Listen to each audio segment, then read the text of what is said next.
We've got a mailbag coming your way, but before we dive into the questions, if you want to be on the next mailbag, it's very simple. Just make sure you subscribe, join our live show, which airs every single Thursday at 4 p.m. Eastern, right here on the channel, and you can be a part of the mailbag and get your question on screen.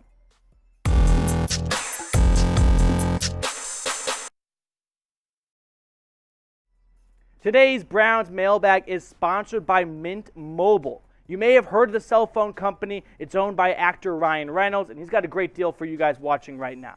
With cell phone coverage plans starting as low as $15 a month, you can start saving today and start beating inflation when you go to mintmobile.com/chatsports. That link's in the comments and the description of today's show. Plus, we'll tell you more about their benefits later on.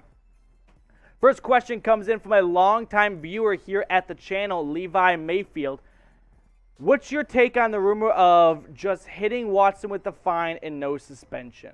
I have not really seen this rumor gain much legs. Now, I've seen some ideas of maybe taking 2021 as time served and maybe fining him for his salary for last season so he wasn't paid for it. It's hard to say. I'll say this much. If anyone says to you they know what's actually going to happen with Watson, they're lying. We're all speculating. We're all taking someone else's sources, mostly Mike Florio and Josina Anderson, who appear to be more tapped in than others, and Albert Breer, another good one as well. But at the end of the day, we're all just waiting to see. No one is ahead of anyone in this pecking order of getting the Deshaun Watson news out. Question coming in from the Fun 4, is David Njoku a top 10 tight end? So ESPN did their top 10 tight end list, and Njoku was not on it. And initially, you're like, top 10 covers a lot of bases. He should be top 10, and then you look at it and you start counting up names and quickly you're running out of space. I don't think Njoku has proven to be a top 10 tight end so far.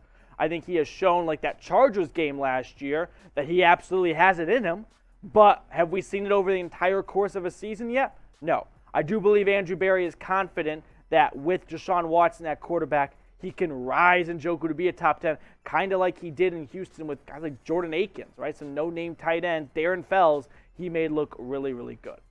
This question coming in from Sean, who is not getting talked about enough on defense? Appreciate the question, Sean. There's definitely a lot of guys who are getting talked about, right? With Myles Garrett, Clowney, Denzel Ward. There are a lot of names and faces on this defense. But what about John Johnson?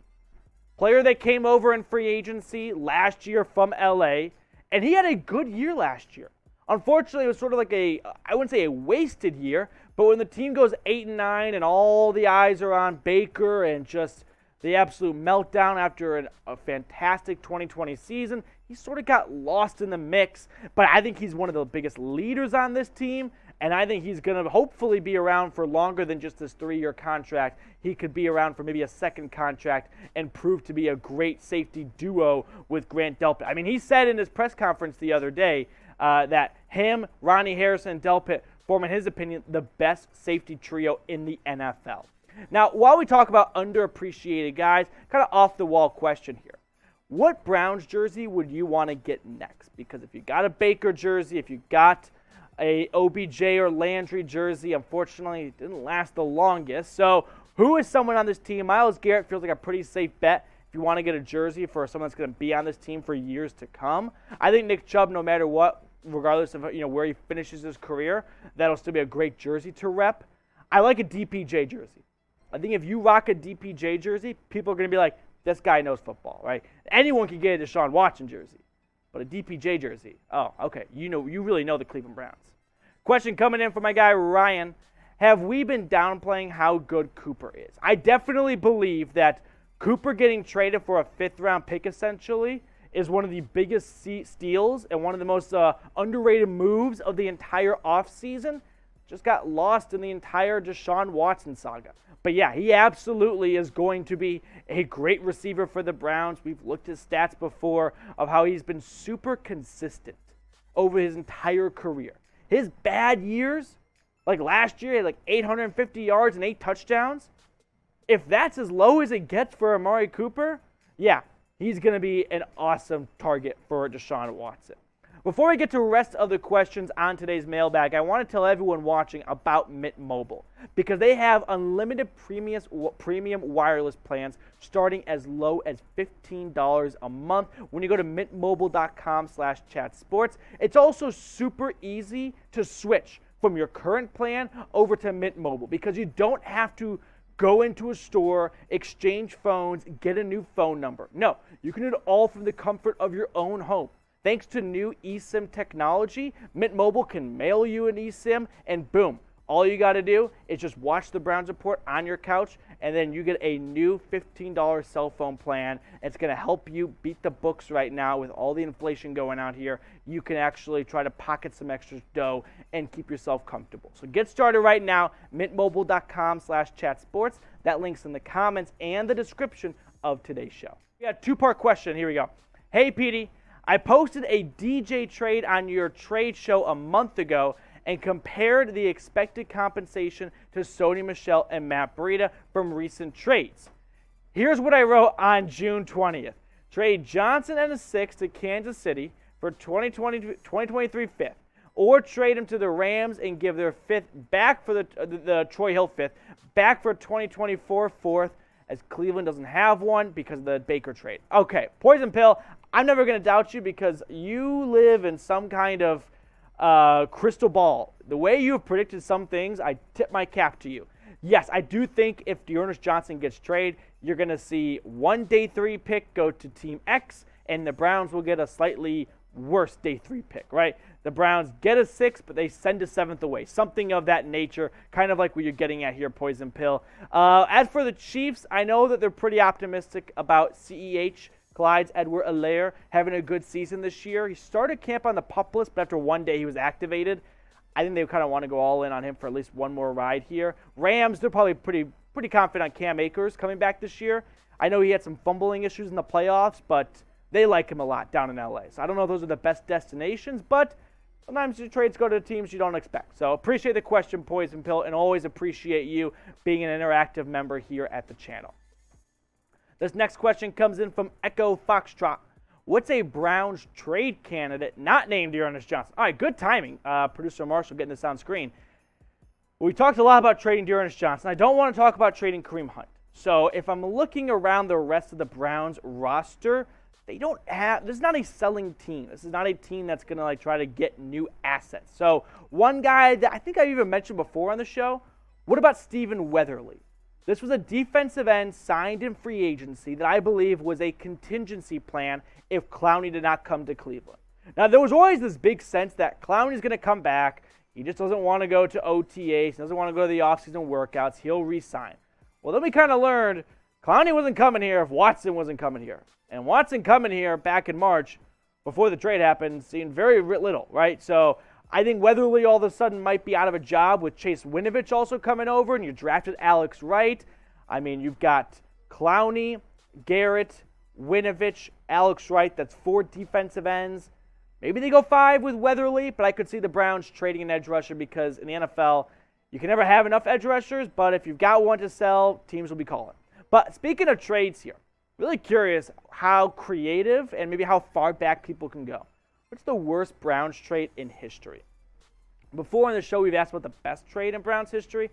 Trent Richardson for a first will always be a personal favorite. But what was the worst trade in Browns history? Let me know what you're thinking down in the comment section. Ray asking, Greedy Williams could be trade bait. I don't want to trade you mean Greedy Williams. I don't want to trade Greedy Williams. You are looking at the 2022 NFL landscape where passing is just happening more and more, which means you can never have enough corners.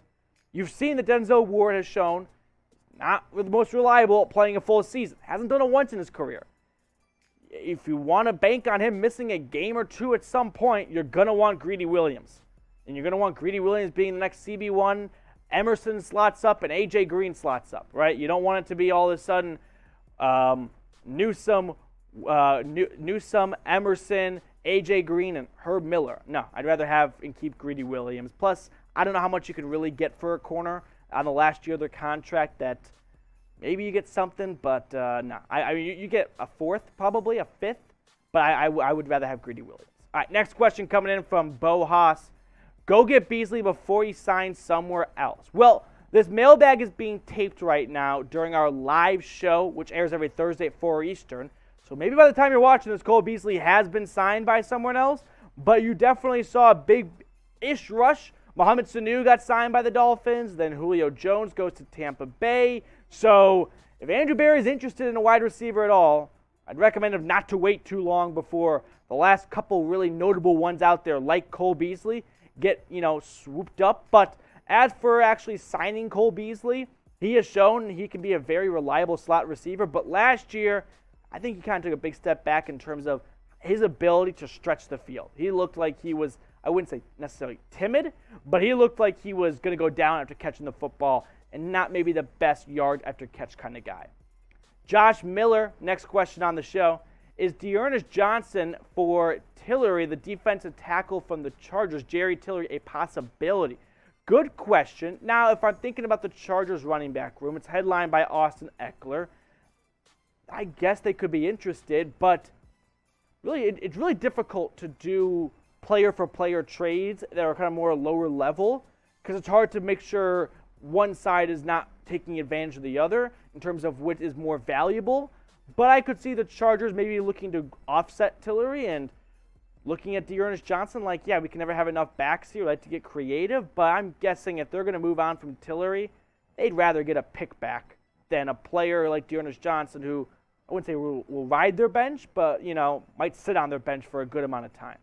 We got a super chat on the show. Cardiac Dogs Podcast. Always appreciate the love you show. No worries, Maddie. We will send you a Browns polo. Cheers to you, Cardiac Dogs. People do not like the polo game I'm repping over here. Some haters out there, but I really appreciate that. Thank you so much. Always love always love the support you send my way here at the Browns Report.